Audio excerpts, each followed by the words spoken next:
Oh, come on. Yes, kid. Let's go. Hey. Let's go. Let's go. Let's go. Another comedian. Yes, come on. This show is I'm very excited for this next comedian to the stage. Oh, he was one of the first comedians on Jimmy Fallon. Oh, he is the Dark Prince of Comedy. You know him as the Man in Leather. He is the joke writer of the century. Please give a big warm welcome for Anthony Jeselnik.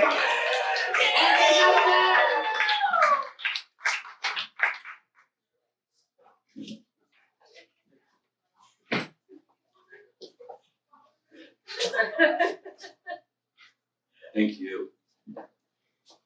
When Conan asked me to be here, I told him to suck my dick. Now here I am.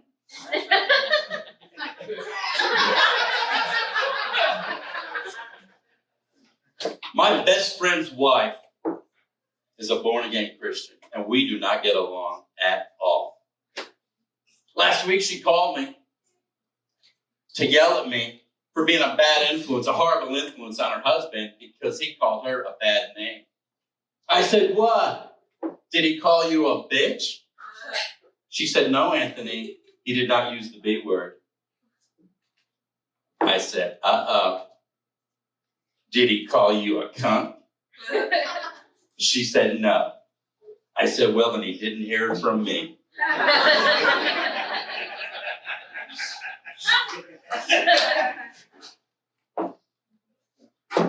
Like coming to San Francisco, the women here are beautiful, beautiful women here.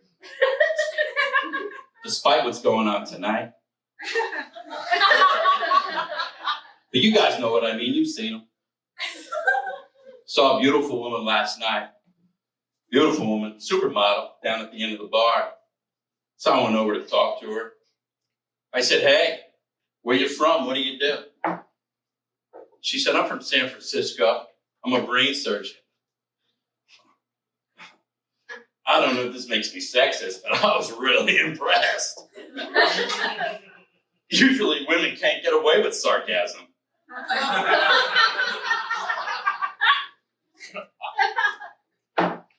Was in a bar recently, saw my all-time favorite porn star sitting right at the end of the bar.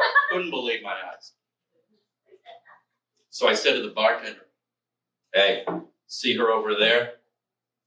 She shouldn't be in here. She's only 13. I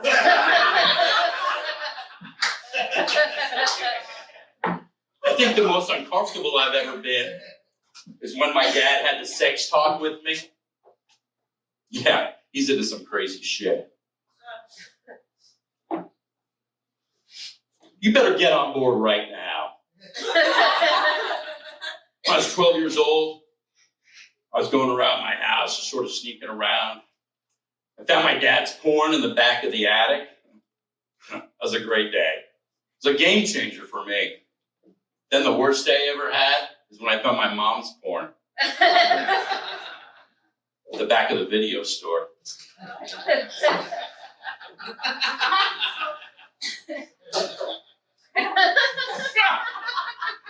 I think we can all remember, for guys anyway, the first time, maybe the only time you ever see your dad's penis. I said, Dad, stop texting me that shit.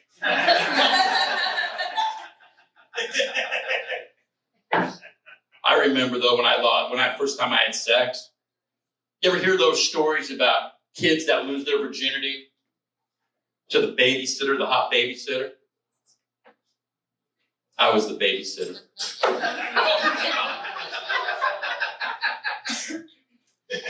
I hate sensitivity. People are too sensitive. Even kids. I get mad when kids are too sensitive. I got a 6-year-old nephew having a birthday. I asked him what he wanted. He said, Uncle Anthony, I want a Barbie doll. I said, fuck you, you 6-year-old piece of shit. Don't get me wrong. I don't care if he plays with dolls. He can wear dresses for all I care. But I'm not getting him a Barbie doll. You see, Barbie dolls teach little boys unrealistic expectations about how easy it is to tear off a head.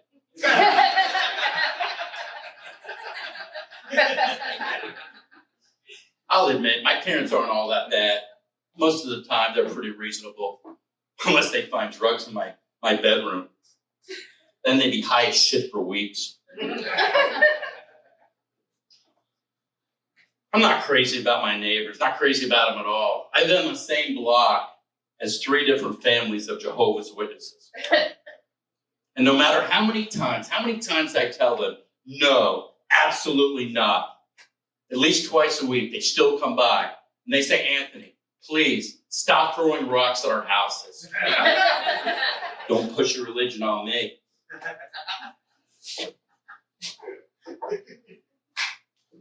When I was little, my family used to move around a lot. Now they're all fat as fuck.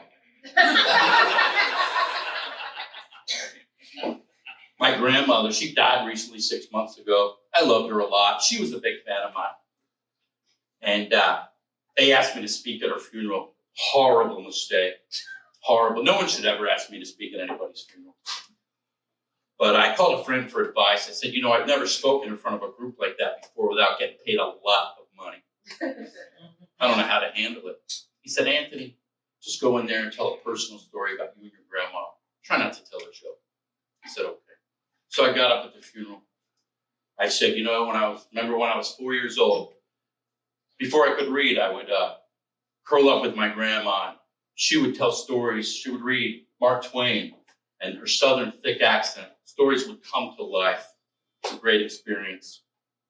Then I couldn't help myself. I said, I think my grandmother enjoyed it too, because it combined her 2 favorite things: spending time with her grandchildren and using the N-word.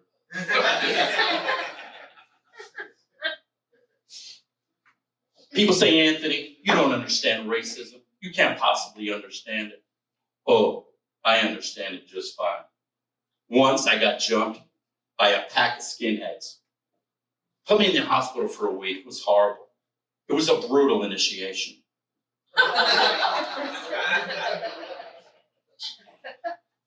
Recently, I took a friend of mine to get an abortion. Don't worry, it wasn't mine. It wasn't important. I don't know if you've ever taken a friend to get an abortion before, but it's a big favor. It's a big favor to take a friend to get an abortion. Not a little favor, not a little favor at all. And don't get me wrong, nobody's more pro-choice than I am. But still, the whole time I'm driving there, I can't stop thinking, God damn, there's gotta be a better way for me to come up with new material.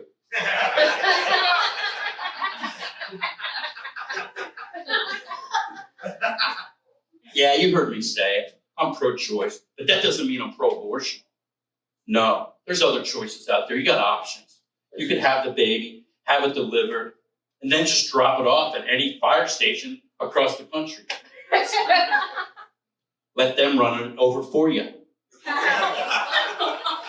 It's true, it's the law. They're the real heroes, even before 9/11. People say the same thing every time they hear me talk about the fact that I took my friend to get her abortion. They say, Anthony, you're a good friend. You're a good friend, Anthony, for doing that. I say, fuck you. I'm not a good friend. I'm a great friend. A great friend wakes up at 6 a.m. A great friend drives over, picks up their friend, drives them to their abortion. A great friend waits for 2.5 hours. That's a great friend. A good friend babysits.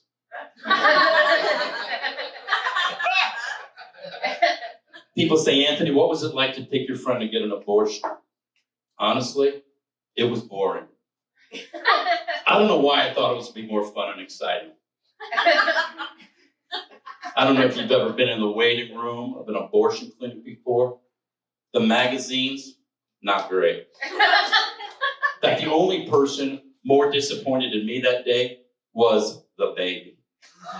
Amen to the Jeselnik. Thank you.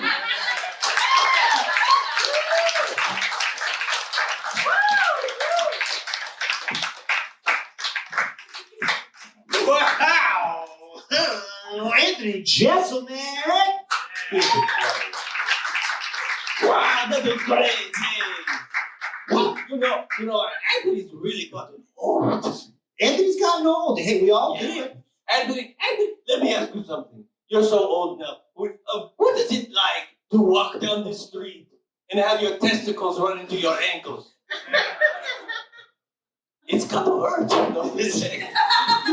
Because his body is so low to the ground, you know. Are you mad that you had yours cut off?